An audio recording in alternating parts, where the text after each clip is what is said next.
Welcome to Kallapatti Tamil. இனி நம்ம பார்க்க போகிற காணொளி இன்னைக்கு தேட்டர் ரிலீஸ் ஆன திரைப்படம், கன்னடத்துலையும் தமிழ்லையும் ஒரே நேரத்தில் வந்து வெளியே வந்திருக்கும் திரைப்படம் 45. 45னா என்ன? 45 நாட்களா இல்லை வெறும் 45ஆ? இந்த படத்தில் அப்படி என்ன சொல்ல வந்தாங்க? இந்த திரைப்படம் வந்து கருட புராணத்தை பேஸ் பண்ணி தான் எடுத்திருக்காங்க. கருட புராணத்தில் என்ன போட்டிருக்கு எல்லாருக்கும் தெரியுமா?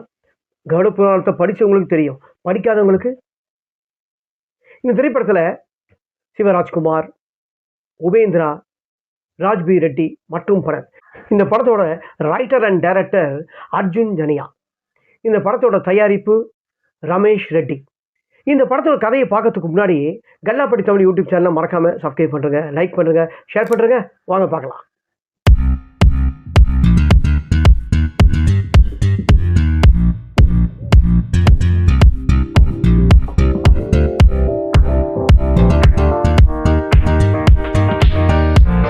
இந்த படத்தோட கதைன்னு சொன்னா, கதாநாயகன் ரோட்ல போயிருக்காரு, சிக்னல் நிற்கிறாரு. சிக்னல் நிற்கும் போது வழக்கம் போல் வந்து அரவாணிங்க வந்து ஏதோ கேட்குறாங்க, எதுவும் சேஞ்ச் இல்லைம்மான்னு சொல்லிடுறாரு, போயிடுறாரு. ஆனால் மொபைல் வருது, மொபைலை பார்த்துக்கிட்டே மொபைலில் வந்து ஃபோன் பேசிக்கிட்டே சிக்னல் அப்படியே கிராஸ் பண்ணுறாரு. கிராஸ் பண்ணோம்னு ஒரு எதிர்க்க வந்து அப்படியே ஒரு நாய் குறுக்க வந்துடுது. அந்த நாயை வந்து அடித்து தூக்கிட்டு கதாநாயகன் வந்து நிற்காமே அப்படியே போயிடுறாரு. அதுக்கப்புறம் அவர் வந்து ஒர்க் பண்ணிட்டு வீட்டுக்கு போறாரு. வீட்டுக்கு போனதுக்கப்புறம் இதை சேம் அப்படின்னு நினச்சி பார்க்குறாரு. அவர் ஆக்சிடென்ட் ஆகிற மாதிரி கனவு கண்டாரு. ஸோ அந்த நாய் வந்து குறுக்க வந்தது உண்மை, இவர் கீழே வந்து ஆக்சிடென்ட் ஆனது. இந்த ட்ரெஸ்ஸில் தான் நம்ம கனவு கண்டோம், இந்த ட்ரெஸ்ஸில் தான் நம்ம வந்து சேம் ஆக்சிடென்ட் ஆச்சு, இதே ஆளுங்க நம்ம அப்படியே பார்த்துருக்கோமே அப்படின்னு சொல்லிட்டு கதாநாயகனுக்கு வந்து ஒரு ஷாக்கு. இப்படியே தான் அதே இது வந்து நம்ம இந்த ஷர்ட்டை போடக்கூடாது, வேற ஷர்ட்டை போட்டுடலாம் வாங்கன்னு சொல்லிட்டு ஷர்ட்டையை மாற்றிட்டு போவார். ஆனால் நாய் வந்து குறுக்க வந்தது உண்மை, அவர் ஆக்சிடென்ட் ஆனது உண்மை இல்லை. நாய் குறுக்க வந்து நாயை வந்து அடிபட்டது, நிற்காம அவர் பாட்டுக்கு வந்து அப்படியே போயிட்டாரு. இதுக்கப்புறம் என்னன்னா, அந்த நாயோட சொந்தக்காரன் சொல்லிட்டு வருவார். நாயின்னு சொல்லக்கூடாது, என்னோட தாய் ரோசி அப்படின்னு வர ரோசின்னு பேர் சொல்லுவார். நாய்க்கு வந்து மாலை போடுன்னு, என் தாய்க்கு வந்து மாலை போடு அப்படின்னு சொல்லுவார். அந்த கேரக்டர் யாரும் ரொம்ப ஸ்ட்ராங்காக பயம்படுத்துகிற மாதிரி நம்ம பண்ணியிருக்காருன்னா உபேந்திரா. அவர் தான் ரொம்ப ஸ்ட்ராங்காக பண்ணியிருக்காரு. மாசமும் இருக்குது, அதே சமயத்தில் பயம்படுத்துகிற மாதிரியே இருக்குது. அவர் சுருட்டு பிடிக்கிற ஸ்டைலெல்லாம் பார்த்து கதாநாயகனே அப்படியே கையெல்லாம் ஒதுரும், ஷாக் அந்த மாதிரி இது பண்ணுவாங்க. அந்த மாதிரி என்ன அவர் சொல்லிட்டு என்ன சொல்லுவார்னா, ஒரு உயிரை வந்து கொண்டு நிற்காம என்னன்னு கூட பார்க்காம நீ போயிட்டேன், உன்னோட உயிரை நான் எடுக்காம மாட்டேன், சாவோட பயம் என்னன்னு உனக்கு தெரியணும், உன்னை உயிரோடு வாழ போகிறது 45 நாள் மட்டும்தான், அந்த 45 நாளுக்குள்ள என்ன பண்ணுறோ பண்ணிக்கோ அப்படின்னு வந்து சொல்லுவாங்க. கதாநாயகனுக்கு அப்படி துடிக்கிறான். ஸோ கதாநாயகன் வந்து அதே ஞாபகத்திலே இருக்கான். அந்த 45 நாட்களையும் நம்ம சுற்றுருவோமோ. ஏன்னா நம்ம சிவாஜி சாரில் ரஜினி சார் சொன்ன டயலாக் தான், ஒரு மனிதனுக்கு வாழ்கிற நாள் வந்து, அதாவது சாகிற நாள் தெரிஞ்சு போச்சு வச்சுங்க, வாழ்கிற நாள் வந்து நரகமாயிடும். இது உண்மையானது. எந்த காலகட்டத்திலும் எல்லாருக்கும் வந்து ஒரு பொருந்தனமான வசனம். ஏன்னா ஒரு மனுஷன் வந்து வாழ்ந்துனுப்பான், சாகர நாள் செஞ்சு போச்சுனாவே அவனுக்கு வந்து பார்த்தீங்கன்னா வாழத்துக்கு வந்து விருப்பம் இல்லாமல் இருக்கும். ஸோ இந்த 45 நாளும் அவனுக்கு வந்து இந்த நரக வேதனை. இந்த அது உபேந்திராவோட கேரக்டர் பேர் ராயப்பா. ராயப்பா வருவாரா வந்து எப்போ நம்மளை வந்து இது பண்ண அப்பப்போ வந்து அவர் குடும்பம் பண்ணுவார், அப்பப்போ இது பண்ணுவார். இந்த கருட புராணத்தில் என்ன போட்டிருக்குன்னா, நம்ம பூலோகத்தில் என்ன வேணால் நம்ம தப்பு பண்ணிவிடுவோம். அந்த தப்பு பண்ணிவிட்டு மேலோகத்தில் நம்ம போனதுக்கப்புறம் பார்த்துக்கலாம்டா அப்படின்னு சொல்லிட்டு நினைப்பாங்க. ஆனால் அந்த மேலோகத்தில் போனதுக்கு அப்புறம் நமக்கு கிடைக்கிற தண்டனை எல்லாரும் நினச்சிருக்காங்க சொர்க்கம்னு. சொர்க்கமும் இருக்குது, நரகமும் இருக்குது. இது வந்து பைபிள்லையும் இருக்குது, அது புராணலையும் இருக்குது, நம்ம கருட புராணத்துலேயும் இருக்குது, எல்லாத்துலேயுமே இருக்குது, பகவத்கீதையிலையும் இருக்குது, எல்லாமே. ஓகேங்களா? ஸோ யாராக இருந்தாலும் நரகம், அது இங்கே வாழ்கிற கொடுமையை விட அங்கே வாழ்கிறான் பாருங்க நரகம், அந்த நரகத்துக்கிட்டேருந்து கொடுமையிலும் தப்பிக்கவே முடியாது.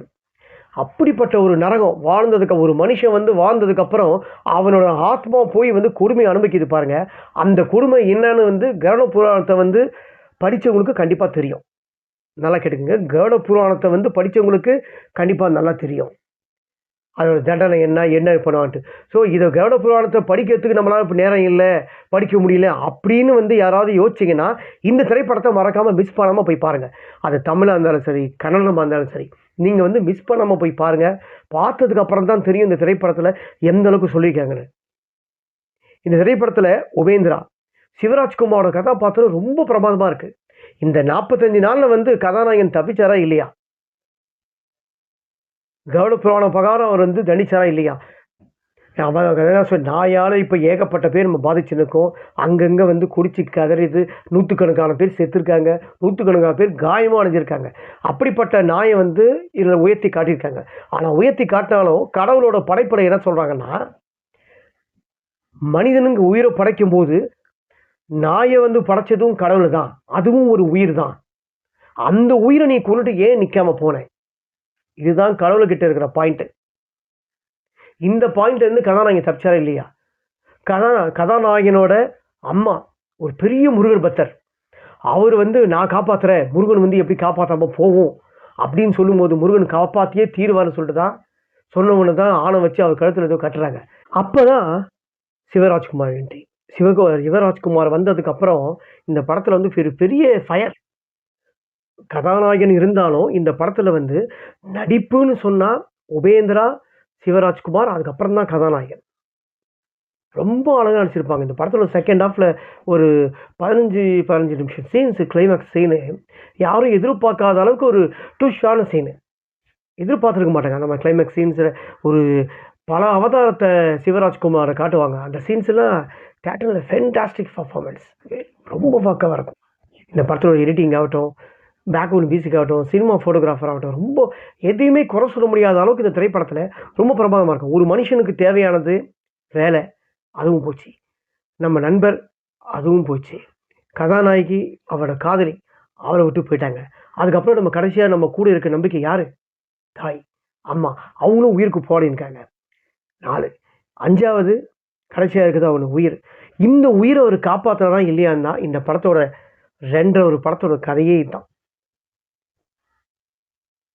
இந்த 2 திரைப்படத்தில் நமக்கு போடிக்காத அளவுக்கு தியேட்டரில் பார்க்கும்போது ஸ்க்ரீனில் ஒவ்வொரு ஸ்க்ரீன் அந்த சீன்ஸுக்கு எல்லாம் அழகான முறையில் வந்து ப்ரெசென்ட் பண்ணிக்காங்க. நல்லா இருக்குது மெயின் தியேட்டரில் பார்க்கும்போது.